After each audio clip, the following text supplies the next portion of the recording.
अस्सलाम वालेकुम स्टूडेंट्स हमने ये 8 के 8 part by matrix end variant method कर लिए थे।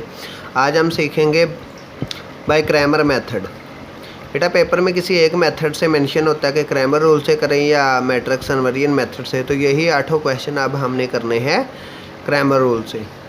बेटा आज आप लोगों ने 4 क्वेश्चन करने हैं और 4 कल कर लेना। इनमें से कुछ मैं समझा देता हूँ, बाकी आप। बेटा ये क्वेश्चन मैंने पहले हल कर दिया, चेक कर लें। तरीका ज़रा गौर से देख लें। सॉल्व बाय क्रैमर रूल, आपने उसी तरीके से मैट्रिक्स लिखना है। इसके बाद ये स्टेप भी वैसे ही है, इन मैट्रिक्स फॉर्म। बेटा मैट्रिक्स फॉर्म में लिख दिया। यहाँ से बेटा डिफरेंस है आगे, ये गौर से। सबसे पहले इस मैट्रिक्स को लेट ए, उसके बाद बेटा 2 मैट्रिक्स और बनाने हैं इसी ए से, एक ए एक्स और एक ए वाई। और ये जो ए एक्स है ये बेटा नीचे करके लिखना है, एक्स बराबर नहीं लिखना। ये इसको कहते हैं सबस्क्रिप्ट में लिखना। ए और एक्स ज़रा नीचे इक्वल नहीं लिखना। इसी तरीके से ये जो ए वाई है ये आपने नीचे लिखना है, थोड़ा सा इक्वल नहीं लिखना, सबस्क्रिप्ट में लिखना है। जैसे पावर होती है, पावर में तो हम ये लिखते हैं ऊपर, उसको कहते हैं सुपरस्क्रिप्ट। ये नीचे इस तरह करके लिखें तो सबस्क्रिप्ट। बेटा खैर ये मैट्रिक्स ए है एज इट, जैसे पहले बनाते थे। अब ए एक्स का मतलब है कि आपने एक्स वाले एलिमेंट्स में जो एक्स वाला कॉलम है बेटा, वो एलिमेंट की जगह पर ये एलिमेंट लिख देने हैं जो बी के हुआ करते थे। ये पहले एलिमेंट चेक करें, एक्स के साथ थे, दूसरे एलिमेंट वाई के साथ थे। ए एक्स का मतलब कि एक्स वाले एलिमेंट्स में तब्दीली आने लगी है। तो बेटा आपने एक्स के हिस्से के ये पहला कॉलम एक्स यानी कि एक्स के हिस्से का वो लिख देना जो बी में थे, और दूसरा एज इट। फिर आपने ए वाई बनाना है। ए वाई ए से ही बनाना है बेटा, यानी कि इस ए में वाई के हिस्से के ये एलिमेंट और एक्स वाले हिस्से के जो एलिमेंट असल हैं वो लिख देने हैं। इसका तरीका ये होता है, जब आप ए एक्स लिखें तो पहले 4 6 लिख लें, फिर बेटा दूसरा एलिमेंट ऐसे आ जाएगा। जब ए वाई आए तो पहले वाई के हिस्से का 4 6 लिख लें, पहला एज इट लिख लें। तो बेटा यही 3 चीज़ें हैं बस, बाकी बहुत आसान है। बेटा आप तीनों के बारी बारी डिटर्मिनेंट मालूम करने हैं। तो हम सबसे पहले लिखेंगे now we will find a determinant. A का डिटर्मिनेंट मालूम कर लें। फिर बेटा ए एक्स का डिटर्मिनेंट मालूम करना है। Now we will find A X determinant, उसका डिटर्मिनेंट मालूम कर लेना है। और फिर ए वाई का डिटर्मिनेंट मालूम करना है। तीनों के ये जो 3 मैट्रिक्स बनाने हैं, हमने हर सवाल में इन तीनों के डिटर्मिनेंट मालूम करने हैं। उसके बाद बेटा ये फार्मूला, हर सवाल में यही फार्मूला यूज़ होगा। एक्स की वैल्यू मालूम करने के लिए ए एक्स का determinant divided by A determinant, और ए वाई के लिए ए वाई डिटर्मिनेंट नीचे ए का डिटर्मिनेंट। फार्मूला याद करना भी आसान है।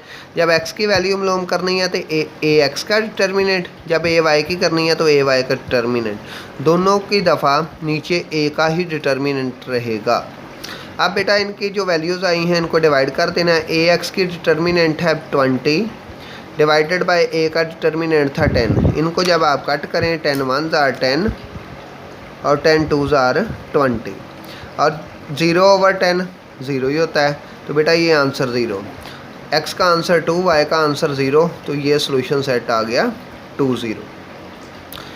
तो बेटा ये था आपका क्वेश्चन। ये क्वेश्चन ज़्यादा आसान होते हैं। इसमें एक अहम बात याद रख लें बेटा, अगर किसी क्वेश्चन में, जैसे वो 5th क्वेश्चन है शायद जिसका सोल्यूशन सेट इम्पॉसिबल था, अगर किसी क्वेश्चन में ए का डिटर्मिनेंट 0 आ जाए तो वो क्वेश्चन वहीं पे छोड़ देना है कि सोल्यूशन सेट इज़ इम्पॉसिबल, क्योंकि फार्मूले में ए आएगा नीचे, और नीचे कभी भी 0 नहीं होना चाहिए।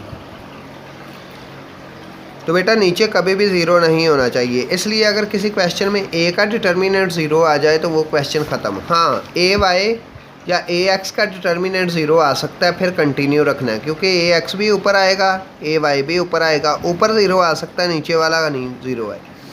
तो वो 5वें क्वेश्चन में ऐसा होगा। खैर नेक्स्ट देखें इसी का तीसरा पार्ट। बेटा ये क्वेश्चन है, ये इन मैट्रिक्स फॉर्म ए मैट्रिक्स बना दिया, लेट कर लिया। इसी में आप तब्दीली करनी है बेटा, इसी में तब्दीली करनी है। पहले एक्स वाले एलिमेंट में इसके ऊपर आपने हाथ रख लेना है और यहाँ लिख देना है 8-1 दूसरे एलिमेंट एज इट। और जब ए वाई बनाना है तो इस पे हाथ रख लेना है, पहले लिख देना है 8-1 और 4-3 एज इट। दोनों याद रखना ए से ही बनाने हैं, ये भी ए से ही बनेगा और ये भी ए से ही बनेगा। उसके बाद बाकी वही काम है कि ए का डिटर्मिनेंट, ए एक्स का डिटर्मिनेंट और ए वाई का डिटर्मिनेंट। उसके बाद फार्मूला और वैल्यू पुट करते हैं, ए एक्स की -6 -10, वाई की -28 -10।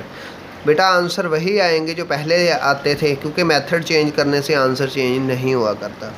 तो बेटा 2 क्वेश्चन मैंने हल कर दिए। आज आप लोगों का काम है जस्ट 4 क्वेश्चन करने। ये होमवर्क है आपका पार्ट 3 और 4। बेटा 8 क्वेश्चन ज़्यादा हो जाएंगे, बाकी सब्जेक्ट का भी करना होता है, बाकी 4 कल कर लेंगे। तो आपने 3 और 4 हल करके मुझे चेक करवा देना है, यही आपका काम है। ओके बेटा, खुदा हाफिज़। बेटा एक बात कहनी थी, जब आप लेक्चर सेंड किया करें क्वेश्चन करके तो पेजेस के ऊपर जैसे मैं नंबरिंग लिखता हूँ, क्योंकि बाद स्टूडेंट की पिक्चर आगे पीछे आती हैं फिर पता नहीं चलता, तो ऊपर नंबरिंग लाजमी सेंड कर दिया करें ताकि पता चल जाए कि कौन सा पेज है। ओके बेटा।